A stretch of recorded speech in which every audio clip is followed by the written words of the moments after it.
Hey guys and vanakam mommies, welcome to Mr Appukutty channel. Last school readiness videos எல்லாம் அவங்களுக்கு பிடிச்சிக்கும் நம்புறேன். Okay, என் பையன் என்னோட பொண்ணு நெக்ஸ்ட் ஸ்கூல்ல போய் செட்டில் ஆயாச்சு, எல்லாம் பண்ணியாச்சு. நெக்ஸ்ட் ஒரு பெரிய நமக்கு ஒரு ஹெட்டேக் என்ன ஆயிடுச்சுன்னா, ஹோம்ஒர்க் எப்படி எழுத வைக்கிறது, ஹோம்ஒர்க் எழுத மாட்டேங்கிறானே இப்படிங்கிற ஒரு கொஸ்டின் வந்து நிறைய நான் இன்ஸ்டாகிராம்ல பார்த்துட்டு இருக்கேன். ஸோ அதுக்காக தான் இந்த வீடியோ உங்களுக்காக. வீடியோக்குள்ளே போகிறதுக்கு முன்னாடி என்னோட சேனல் சப்ஸ்கிரைப் பண்ணி பார்த்துட்டு இருக்கேன் எல்லாருக்கும் ரொம்பவே தேங்க்யூ. சப்ஸ்கிரைப் பண்ணலன்னா கண்டிப்பாக சப்ஸ்கிரைப் பண்ணிட்டு பாருங்கள், அப்போ தான் எனக்கும் ரொம்ப சப்போர்ட்டிவாக இருக்கும். என்னோட சேனல் நிறைய parenting tips and women's wellness tips தமிழில் கொடுத்துட்ருக்கேன். ஸோ உங்களுக்கு எல்லாமே ரொம்ப யூஸ்ஃபுல்லாக இருக்கும் நான் நம்புகிறேன். கண்டிப்பாக சப்ஸ்கிரைப் பண்ணிட்டு பாருங்கள், மறக்காமல் பெல் ஐக்கானை கிளிக் பண்ணிக்கோங்க. உங்களுக்கு வேறு ஏதாவது டவுட் இருக்குன்னா கமெண்ட் செக்ஷனில் கண்டிப்பாக கமெண்ட் பண்ணுங்கள். வாங்க வீடியோக்குள்ளே போகலாம்.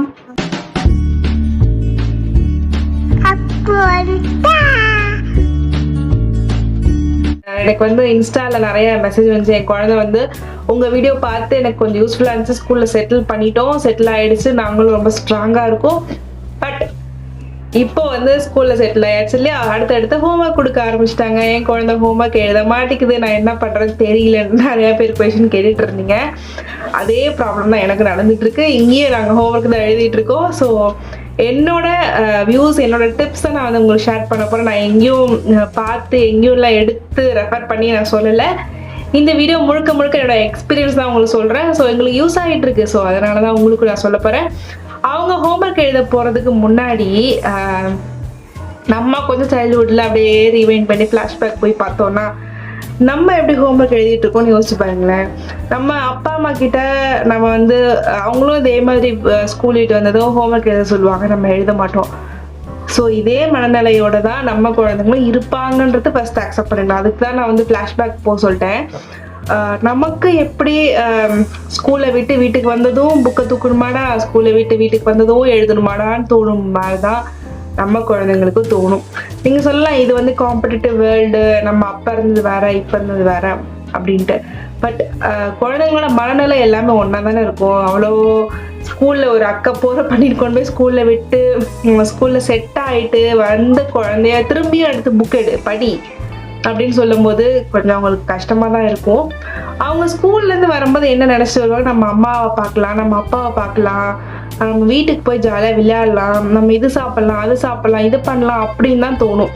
எந்த குழந்தை நம்ம இன்னைக்கு ஸ்கூலுக்கு ஹோம்ஒர்க் கொடுத்துட்டாங்களா, அன்னைக்கு வீட்டுக்கு போய் ஹோம்ஒர்க் எழுதலாம் அப்படின்னு தோணாது. ஸோ நம்ம என்ன பண்றோம் அப்படின்னா அவங்களோட தாட்ஸை வந்து அப்படியே அங்கேயே பிரேக் பண்ணிடுறோம். வந்ததுமே அதுவும் ஒரு சில பேரண்ட்ல வந்து இந்த வந்ததுமே எழுதி முடிச்சா ஒரு தலைவலி முடிஞ்சதுன்ற மாதிரி ஸ்டார்ட் பண்ணுவோம். தப்பு இல்லை, அவங்களோட மனநிலை எப்படி இருக்குன்றத நம்ம வந்து புரிஞ்சுக்கணும். இதெல்லாம் ரொம்ப அவசியமா. நம்ம அந்த காலத்துல நம்ம அப்பா அம்மா வந்து என்ன சொன்னாங்க, புக் எடுனா நம்ம எடுப்போம், எழுதணும், படித்தோம், அவங்க சொல்றதெல்லாம் கேட்டோம். பட் அதே நம்ம அந்த இடத்துல யோசிச்சு பாருங்க, நம்ம இப்போ என்ன பண்ணுவோம் அப்படின்னா, ஒன்று நமக்கு வந்து ஹோம்ஒர்க் அப்கோர்ஸ் 100% நம்மளோட ஃபுல் கான்சன்ட்ரேஷன் அதை செலுத்தி நம்ம ஹோம்ஒர்க் எழுதிருக்க மாட்டோம் அன்னைக்கு. இல்லை அப்படின்னா நம்ம இன்னும் எக்ஸ்ட்ரீம் போய் என்ன பண்ணுவோம்னா ஹோம்ஒர்க் எழுதிட்டோன்னு ஒரு பொய் சொல்லுவோம், இல்லைன்னா ஹோம்ஒர்க்கே கொடுக்கலன்னு மறைக்க ஆரம்பிச்சிடும். ஸோ இந்த மூணுத்துல ஏதாவது நடந்திருக்கும் கண்டிப்பாக. நம்ம என்னைக்கெல்லாம் கான்சென்ட்ரேட் பண்ணி எழுதிருப்போம்னா நமக்கு ஒரு ஹாப்பியான ஒரு மைண்ட் இருக்கும். ஓகே, நம்ம அம்மா இன்னைக்கு நமக்கு பிடிச்ச சாப்பாடு செஞ்சுருக்காங்க, நம்ம எப்படி இந்த ஹோம்ஒர்க் எழுதிட்டு சாப்பிட்றலாம் அப்படிங்கிற ஒரு ஹாப்பினஸோட நீங்கள் எழுதிருப்பீங்க. அப்போ வந்து இந்த கான்சன்ட்ரேஷன் இருந்திருக்கும். ஸோ இல்லைனா எழுதி முடிச்சதும் இன்னைக்கு ஃப்ரைடே, இன்னைக்கு எழுதி முடிச்ச சாட்டர்டே நம்ம டிஸ்டர்ப் பண்ண மாட்டாங்கன்ற ஒரு மைண்டில் எழுதிருப்பீங்க. அப்போ ஒரு கான்சன்ட்ரேஷன் இருந்திருக்கும். ஸோ எப்படி இருந்தாலும் நம்ம மைண்ட் அப்போ எப்படி இருந்திருக்கும்னா ஒரு ஃபுல்ஃபில்டு இருந்திருக்கும், நம்ம எழுதி முடிச்சிடலாம் அப்படிங்கிற ஒரு தாட் இருக்கும். பட் நம்ம குழந்தைங்களுக்கு அப்படி இல்லாத போது எழுதுன்னு போட்டு ஃபோர்ஸ் பண்ணும்போது அதில் எந்த பிரயோஜனமும் இல்லை. ஹோம்ஒர்க் எதுக்கு வீட்டுக்கு கொடுக்குறாங்க, ஜஸ்ட் ஒரு ரிவைஸ் பண்ணுறதுக்கு. நான் பேசிட்டு இருக்குது எல்லாமே கேஜி குழந்தைங்களுக்கு, எல்கேஜி யூகேஜி நர்சரி ஒரு ஃபர்ஸ்ட் செகண்ட் வரைக்கும் இருக்கிற குழந்தைங்களுக்காக நான் பேசிட்டு இருக்கேன். ஸோ அதுக்கு மேலே இருக்கிறதுக்கு வந்து நான் அப்புறம் சொல்கிறேன். இந்த அடலசன் ஏஜில் 6th 4th அதெல்லாம் நான் அப்புறம் சொல்கிறேன். இது வந்து இந்த கேஜி குழந்தைங்களுக்கு மட்டும். ஸோ இப்படி ஒரு மனநிலையில் இருக்கும்போது நம்ம என்ன பண்ணுறோம்னா அது உடனே அப்படியே டக்குன்னு ஒரு பிரேக் பண்ணி புக் எடு, ஹோம்ஒர்க் எழுது அப்படின்னு சொல்லி அவங்கள வந்து ஸ்பாயில் பண்ணிடுவாங்க மூட. ஸோ அவங்க என்ன பண்ணுவாங்கன்னா ஒன்று நம்ம மேலே இருக்க பயத்தினால எழுதுவாங்க, அவங்களுக்கு அதில் வந்து ஃபுல் ஃப்ளெஜ் ஒரு கான்சன்ட்ரேஷன் இருக்காது. இப்போ வந்து குழந்தைங்களோட பிரெயின் எப்படி இருக்கும் அப்படின்னா ஒரு விஷயத்த பார்க்குறாங்கன்னா அது ஆட்டோமேட்டிக்காக மைண்டில் போய் ஸ்டோர் ஆகிடும். நமக்கு எப்படி இருக்குன்னா அது 2-3 தடவை ரிவைண்ட் பண்ணணும், மெமரைஸ் பண்ணணும், இல்லை ரிவிஷன் பண்ணணும், இந்த மாதிரி இருக்கும். பட் அவங்களுக்கு வந்து அப்படியே கிராஸ்பிங் பவர் அதிகமாக இருக்கும். பட் நம்ம அந்த டைமில் போய் அவங்களுக்கு பிடிக்காத டைமில் போய் ஹோம்ஒர்க் எழுதுன்னு சொல்கிறது கொஞ்சம் தப்பான விஷயங்கள் தான். நம்ம வந்து மனசில் வந்து ஒரு இதோட ஏற்றுக்கணும். நம்மளே நம்ம கம்பேர் பண்ணி பார்த்துக்கணும். நம்ம இப்படி தானே இருந்தோம், பட் நம்ம குழந்தை அப்படி தானே இருக்கும். எனக்கு புரியுது, ஒரு மதராக வீட்டில் இருக்கும் போது ஹோம்ஒர்க் பார்க்கும்போது எழுத வச்சோன்னுமே எனக்கு அடுத்தடுத்த வேலை இருக்குதேன்னு எனக்கு புரியுது. ஏன்னா எனக்கும் அந்த தாட் தான் இருக்குது. பட் ஒரு ப்ராப் இருக்கு, first impression is best impression சொல்லுவாங்க இல்லையா. நீங்கள் வந்து ப்ராப் நான் எக்ஸ்பிளைன் பண்ணல, இது ஹோம்ஒர்க்கில் நான் எக்ஸ்பிளைன் பண்ணுறேன். ஸோ இதில் நான் என்ன சொல்ல வரேன் அப்படின்னா, ஹோம்ஒர்க் இப்போ வந்து குழந்தை இப்போ தான் ஸ்கூலுக்கு போகுது, செட் ஆகுது, எல்லாம் பண்ணுதுன்னா நீங்கள் ஹோம்ஒர்க்கை வந்து ஒரு ஃப்ரெண்ட்லி மூவாக எடுத்துகிட்டு போனால் இது வந்து 12th வரைக்கும் இது வந்து யூஸ் ஆகும் அப்படின்னு நான் சொல்ல வரேன். எடுத்ததுமே எழுது ஸ்ட்ரிக்ட் பண்ண நீங்கள் ஆரம்பிச்சிங்க, இப்போவே அந்த ஒரு பேஸ்மெண்ட் நீங்கள் அப்படி ஒரு ஸ்ட்ரிக்ட்னஸில் போட்டிங்கன்னா அப்படியே டெவலப் ஆகாம தவிர அது மறையாது. ஓகே, நம்ம அம்மா வந்து ஹோம்ஒர்க் பண்ணலன்னா நம்ம திட்டுவாங்க, நம்மளை அடிப்பாங்க, இல்லை நம்மளை வந்து மிரட்டுவாங்க, இல்லை நம்மக்கிட்ட பேச மாட்டாங்க. இது வந்து மனசில் பதிஞ்சிருச்சுன்னா இது வந்து ஹையர் ஸ்டடீஸ் வரைக்கும் ஃபாலோ ஆகிட்டே தான் இருக்கும். அவங்களுக்கு வந்து ஸ்டடீஸ் மேலே ஒரு அக்கறை இருக்காது, ஒரு ஆசையை எடுத்து படிக்க மாட்டாங்க, ஒரு ஆசை அந்த ஹோம்ஒர்க் எழுதி முடிக்கணும்னு நினைக்க மாட்டாங்க. அதனால் சொல்கிறேன், இந்த டைம் நீங்கள் எவ்வளோ கஷ்டப்படுறீங்களோ அது வந்து 12th வரைக்கும் அவங்களுக்கு வந்து ரொம்ப ஈஸியாக ரொம்ப உங்களுக்கு பெனிஃபிட் இருக்கும். ஸோ இது எப்படி அப்ரோச் பண்ணலாம் அப்படின்னா, வந்ததும் இன்னைக்கு மேம் ஹோம்ஒர்க் கொடுத்தாங்களா அப்படி கேட்கலாம். இந்த மாதிரி டோன் வந்து ரொம்ப முக்கியம். ஏன்னா வந்து நீங்கள் ப்ளே ஸ்கூல்ஸ்லாம் போய் பாருங்களேன், எல்கேஜி குழந்தைங்கள இப்படி தான் பேசுவாங்க. அதுதான் வந்து அதுங்களுக்கு பிடிக்கும். ஸோ கேட்கலாம், ஹோம்ஒர்க் கொடுத்தாங்களா, நேற்று எழுத ஹோம்ஒர்க் மேம் பார்த்தாங்களா, மேம் என்ன சொன்னாங்க, குட் சொன்னாங்கல்ல, இன்னைக்கு நம்ம எழுதி முடிச்சிடலாமா, எழுதி முடிச்சு டிவி பார்க்கலாமா, இல்லை எழுதி முடிச்சு வீட்டுக்கு போகலாம், வேற யார வீட்டுக்கு, ஃப்ரெண்ட் வீட்டுக்கு போகலாமா, எழுதி முடிச்சு பார்க்குக்கு போகலாமா, எழுதி முடிச்சு ஜூஸ் குடிக்கலாமா, எழுதி முடிச்சு பிஸ்கட் சாப்பிடலாம். இந்த மாதிரி ஒரு டோனில் அப்ரோச் பண்ணிங்கன்னா அவங்களுக்கு உடனே எந்துவாயிடும், வா அம்மா ஜாலியாக இருக்காங்க, நம்ம எழுதிடலாம் அப்படின்ட்டு. ஸோ நோட் எடுத்துகிட்டு வருவாங்க, எழுதுவாங்க.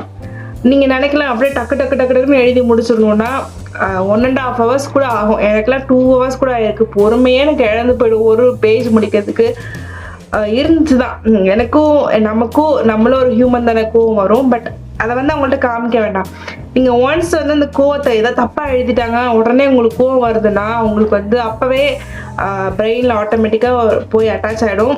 தட் ஹோம்ஒர்க் இந்த மாதிரி பண்ணால் அம்மா நம்மளை திட்டுவாங்க. ஸோ நம்ம திட்டுறது வந்து ஆக்சுவலாக குழந்தைங்களுக்கு பிடிக்காது இல்லையா. ஸோ அந்த மாதிரி அவங்களுக்கு வந்து அஃபெக்ட் ஆகிடும். அவங்க அந்த மாதிரி புரிஞ்சுப்பாங்க. ஸோ எப்பயுமே அந்த ஹோம்ஒர்க் மேலே இருக்கிற ஒரு பார்வை வந்து அவங்களுக்கு வந்து ஒரு நெகட்டிவாக தான் இருக்கும். ஐயோ ஹோம்ஒர்க் எழுதணுமா, அன்றைக்கும் அம்மா திட்டுவாங்க அப்படிங்கிற ஒரு இதுவாலேயே அவங்க வந்து ஒழுங்காக எழுத மாட்டாங்க. இப்போ சப்போஸ் தப்பாக எழுதிட்டாங்கன்னா பரவாயில்ல, நம்ம பொறுமையை அங்கே எவ்வளோ கொண்டு வர முடியுமோ கொண்டு வந்தீங்கன்னா ஒரு 10 days உங்களுக்கு இந்த கஷ்டப்படுவீங்க. அதுக்கப்புறம் அவங்க செட் ஆகிடுவாங்க, கொஞ்சம் செட் ஆகிடுவாங்க. அப்படியே போக 6 மாதம் 7 மாதம் ஆயிடுச்சுன்னா நல்லாவே செட் ஆகிடுவாங்க. ஹோம்ஒர்க்குன்ற ஒரு ஹெட்டேக் வந்து உங்களுக்கு இருக்காது. ஆனால் வந்து இனிஷியலாக வந்து நம்ம பொறுமையாக தான் கொண்டு போகணும். நாங்கள் என்ன பண்ணுவோம்னா அதான் பண்ணுவோம். இப்போ தப்பாக எழுதிட்டானா அப்படி நான் திட்டவே மாட்டேன். இது வந்து நீளமாக ஆயிடுச்சுடா, இது வந்து ஹைட்டாக ஆயிடுச்சு, இது வந்து பெருசாக எழுதிட்டியே, நம்ம அழிச்சிடலாமா, எரேஸ் பண்ணிடலாம் சொல்லி எரேஸ் பண்ணுவேன். திரும்ப எழுதுவாங்க. இதே தந்திரம் எரேஸ் பண்ணுறதுன்னு நீங்கள் கேட்கலாம். அவங்கள்ட்ட சொல்லி புரிய வைக்கணும். நீ வந்து ப்ராப்பராக நல்லா எழுதிட்ட அப்படின்னா நம்ம நெக்ஸ்ட் சீக்கிரமாக முடிச்சிடலாம். சீக்கிரமாக முடிச்சா என்ன பண்ணலாம், பார்க்குக்கு போகலாம், சாப்பிட்லாம். அந்த மாதிரி நீங்கள் சொன்னீங்கன்னா ஓரளவுக்கு எழுதுவாங்க. நம்ம கூட இருந்து எழுத வைப்பாங்க. அந்த மாதிரி நான் இன்னொன்று பார்த்துருக்கேன். பேரண்ட்ஸ் என்ன பண்ணால் சீக்கிரமாக எழுதி முடிக்கணுன்றதுக்காக கையை பிடிச்சி டக்கு எழுதி முடிச்சு கொடுத்து விட்ருவாங்க. இது வந்து என்னோட பார்வைக்கு ரொம்பவே தப்பு. என்ன எழுதினாலும் மேம் வந்து ராங்கே போட்டாலும் ஒரு 0வே போட்டாலும் பரவாயில்ல, நீங்கள் வந்து உங்கள் குழந்தைக்கு நல்ல விதமாக ப்ராக்டிஸ் பண்ணிட்டு நினச்சி அவங்களே எழுத வைங்க. சப்போஸ் அவங்களுக்கு அந்த லெட்டர் எழுதுவா இல்லைன்னா வேறு ஒரு ரஃப் ஷீட் எடுத்து அதே லெட்டரை இந்த பேப்பரில் கையை பிடிச்சி எழுதி காமிங்க. அதை வந்து ஃபேர் காப்பி பண்ணும்போது அவங்களா பண்ணுறதுக்கு கற்றுக் கொடுங்க. எப்பயுமே கையை பிடிச்சி ஃபேர் பண்ண கற்றுக் கொடுப்பாங்க. கையை பிடிச்சி நீங்கள் எழுதி ஒரு ரஃப் ஷீட்டில் எழுதி ஒரு ப்ராக்டிஸ் பண்ணிட்டு ஃபேர் காப்பி பண்ணலாம். ஸோ இதெல்லாம் ஒரு குட்டி டிப்ஸ். அந்த குட்டி டிப்ஸ் நீங்கள் வந்து இந்த மாதிரி நீங்கள் ஃபாலோ பண்ணீங்க அப்படின்னா 12th வரைக்கும் அவங்களுக்கு வந்து அந்த ஸ்டடீஸ் மேலே இருக்கிற ஒரு பார்வை வந்து ரொம்ப ஹாப்பியாக இருக்கும். நம்ம என்ன பண்ணாலும் நம்ம அம்மா அக்செப்ட் பண்ணிப்பாங்க. நம்ம அவங்கள்ட்ட போய் ஷேர் பண்ணி படிக்கலாம், டிஸ்கஸ் பண்ணி நம்ம ஹோம்ஒர்க் எழுதாங்கிற அளவுக்கு அவங்க வருவாங்க. பட் முன்னாடியே கோவப்பட்டு நல்லா எழுதலை, சரியாக எழுதலை, நீ நீட்டாக எழுதலை, அது இதுன்னு போட்டு அவங்கள மிரட்டி அடிக்கிறது, அந்த மாதிரி ஒன்று நீ இப்படி எழுதினா மேம் தப்பு பண்ணுவாங்க அப்படின்னு சொல்கிறது தப்பு. இது வந்து இப்போ உங்களுக்கு தெரியாது, போக போக உங்களுக்கு அந்த அஃபெக்ட் அவங்க எப்படி ஆகுறாங்கன்றது உங்களுக்கு தெரிய வரும். ஸோ உங்களுக்கு இந்த வீடியோ ரொம்ப யூஸ்ஃபுல்லாக இருக்கும் நம்புறேன். வேறு ஏதாவது உங்களுக்கு ஸ்கூல் ரெடினஸ் பற்றி ஏதாவது வேணும், இல்லை பேரண்டிங்கில் டிப்ஸ் ஏதாவது வேணும், உமன்ஸ் வெல்னஸ் டிப்ஸ் ஏதாவது வேணும் அப்படின்னா கமெண்ட் செக்ஷனில் கண்டிப்பாக கமெண்ட் பண்ணுங்கள். இல்லைனா இன்ஸ்டாவில் நாங்கள் இருக்கோம், கண்டிப்பாக இன்ஸ்டாவில் எங்களை ஃபாலோ பண்ணுங்கள். Bye, take care, be positive.